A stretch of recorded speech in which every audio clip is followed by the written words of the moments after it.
दोस्तों जैसा कि आप सभी जानते हैं, जम्मू कश्मीर के लद्दाख में अभी एक मांग उठ रही है कि लद्दाख को एक अलग से राज्य बना दिया जाए। और अभी कई आर्टिकल देखने को मिल रहे हैं कि लद्दाख में धारा 371 लागू हो सकता है। जी हाँ गाइस, भारत के गृह मंत्री अमित शाह लद्दाख में आर्टिकल 371 लागू कर सकते हैं। अगर ऐसा किया जाता है तो चाइना और पाकिस्तान का रिएक्शन क्या होगा? क्योंकि जब 2019 में आर्टिकल 371 को हटाया गया था तो पाकिस्तान और चाइना के द्वारा अलग अलग स्टेटमेंट जारी किए गए थे। चलिए जानते हैं इस वीडियो के माध्यम से कि आखिर लद्दाख में चल क्या रहा है, क्यों ये लोग राज की मांग कर रहे हैं। अगर आर्टिकल 371 लद्दाख पर लगता है तो इसका क्या इम्पैक्ट पड़ेगा? आर्टिकल 371 होता क्या है? नमस्कार दोस्तों, मैं विकास और आप देख रहे हैं ऑल इंडिया अफेयर्स। कई आर्टिकल 371 को लेकर के कई आर्टिकल देखने को मिल रहे हैं। कई आर्टिकल में ये कहा जा रहा है कि अमित शाह प्लान कर रहे हैं लद्दाख में आर्टिकल 371 लागू करने की। कई पार्टी के द्वारा ये कहा जा रहा है कि अगर लद्दाख में आर्टिकल 371 लगता है तो जम्मू कश्मीर में भी आर्टिकल 371 लगाइए। गाइस यहाँ पर मैं आपको सबसे पहले ये बता दूं कि 2019 में जो हमने आर्टिकल 370 यानी कि धारा 370 को जम्मू कश्मीर से जो हटाया गया था उसे वापस नहीं लाया जाएगा, कभी नहीं लाया जाएगा। आर्टिकल 370 को आप भूल जाइए। जम्मू कश्मीर से आर्टिकल 370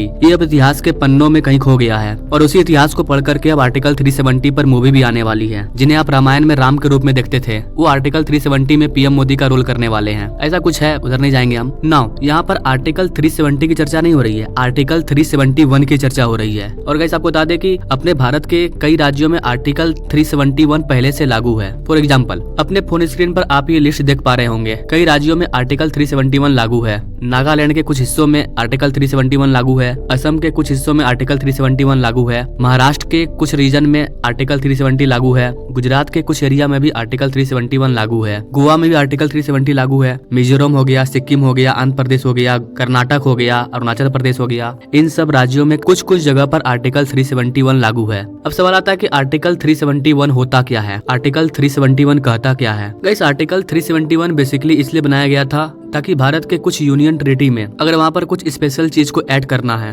कुछ ऐसे स्पेशल प्रोविजन जो वहाँ पर छोड़ करके बाकी स्टेट में आपको देखने को नहीं मिलेंगे, तो उस केस में आर्टिकल 370 का यूज किया जाता है। जब हमारा संविधान लागू किया गया था तो उस टाइम अपने संविधान में 11 स्टेट में स्पेशल प्रोविजन लागू किया गया था। जम्मू कश्मीर की तो कहानी अलग थी, क्योंकि जम्मू कश्मीर में धारा 370 लागू था और धारा 370 के तहत जम्मू कश्मीर का अपना अलग झंडा था, उनके अलग अपने नियम कानून थे। भारत के किसी और राज्य का व्यक्ति जम्मू कश्मीर में जाकर के जमीन नहीं खरीद सकता था। तो 370 के तहत जम्मू कश्मीर में बहुत सारी चीज लागू थी, लेकिन उन सबको हटा दिया गया है। जैसे भारत में सभी राज्य हैं वैसे ही राज्य वो भी है। कुछ कुछ जगह पर आर्टिकल 371 को लगाया गया है स्पेशल प्रोविजन के लिए। सपोज डेट कोई एरिया है जहाँ पर आप चाहते हैं कि वहाँ पर टूरिस्ट कम आए, लोगों की गैदरिंग कम हो, कुछ पार्टिकुलर जगह पर डेवलपमेंट करना है, तो ऐसे केस में आर्टिकल 371 को यूज किया जाता है। अब अगला सवाल कि आर्टिकल 371 लद्दाख में क्यों लगाना है? तो गाइस जैसा कि मैंने आपको बताया, जम्मू कश्मीर में जो लद्दाख है वहाँ के लोग मांग कर रहे हैं। बेसिकली उनका दो डिमांड है। पहला ये कि उनको अलग राज्य बना दिया जाए ताकि लद्दाख का विकास अच्छे से हो। लद्दाख में कई लोग प्रोटेस्ट कर रहे हैं। और दूसरा, लद्दाख के लोगों का कहना है कि हमें शेड्यूल 6 चाहिए। शेड्यूल 6 की वो लोग डिमांड कर रहे हैं। गाइस अगर आप नहीं जानते हैं तो आपको बता दें कि शेड्यूल 6 हमारे संविधान में एक इम्पोर्टेंट रोल प्ले करता है। इसके तहत भारत में कई ऐसे एरिया हैं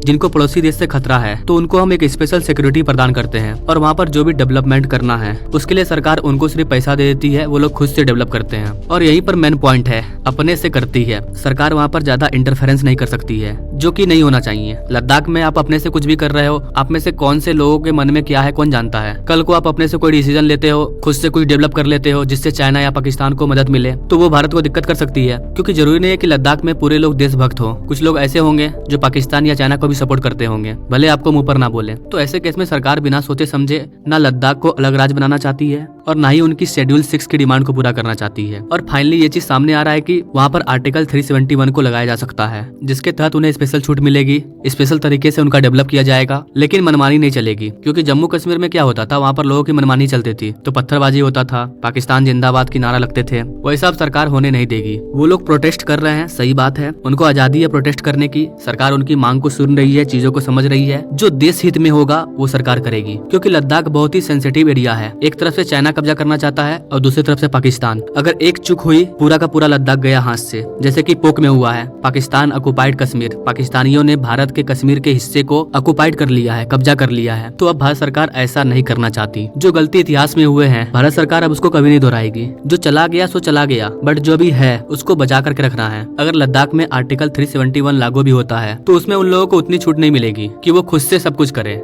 ऐसा कुछ नहीं होने वाला है। हाँ, स्पेशल छूट मिलेगी, वहाँ की डेवलपमेंट के लिए उन्हें एक्स्ट्रा पैसा मिल सकता है, लोगों को रोजगार मिल सकती है। ये कोशिश किया जाएगा कि वहाँ पर जो भी जॉब मिलेगा उसमें 80% लोग वहीं के हो, बाहरी ना हो। टूरिज्म के नंबर को भी लिमिट किया जाए, वहाँ पर इंडस्ट्री वगैरह को भी ज्यादा ना बनाया जाए क्योंकि वहाँ पर खतरा है। और इन्हीं सारी चीजों को देखते हुए सरकार आर्टिकल 371 लद्दाख में लगाना चाहती है। तो आर्टिकल 371 कब तक लगेगा, इसकी कोई अभी अपडेट नहीं है। सवाल यह है कि आर्टिकल 371 लगता है तो चाइना और पाकिस्तान का क्या रिएक्शन होगा, क्योंकि जब आप लद्दाख के पूरे हिस्से को देखोगे तो उसमें पीओके भी आता है, भारत का भी हिस्सा आता है और चाइना का भी कुछ हिस्सा आता है। आर्टिकल 371 लागू करने पर 99% चांस है कि पाकिस्तान और चाइना कुछ न कुछ रिएक्शन देंगे और ये रिएक्शन डिप्लोमेटिक भी हो सकता है। ये कह सकते हैं कि हम नहीं मानते हैं, आप आर्टिकल 371 लाओ, 370 हटाओ, हम ये सब कुछ नहीं मानते हैं, ये बोल सकते हैं, यूएन जा सकते हैं। तो ये आगे देखने को मिलेगा। इससे रिलेटेड कोई बड़ी अपडेट आती है तो उस पर मैं अलग से अपडेटेड वीडियो ला दूंगा। वैसे गाइस, आप इस चीज के बारे में क्या कहना चाहेंगे, आर्टिकल 371 वहाँ पर लागू होना चाहिए या फिर लद्दाख को अलग राज्य बना देना चाहिए या फिर लद्दाख के लोगों की मांगों को पूरा करना चाहिए? आप क्या सोचते हैं गाइस इस चीज के बारे में? आप अपने राय कमेंट बॉक्स में जरूर दें और ऐसे लेटेस्ट अपडेट के बारे में जानने के लिए हमारे चैनल से जरूर जुड़े। Now thank you for watching. मिलते हैं अगले वीडियो में एक नई जानकारी के साथ, तब तक के लिए जय हिंद।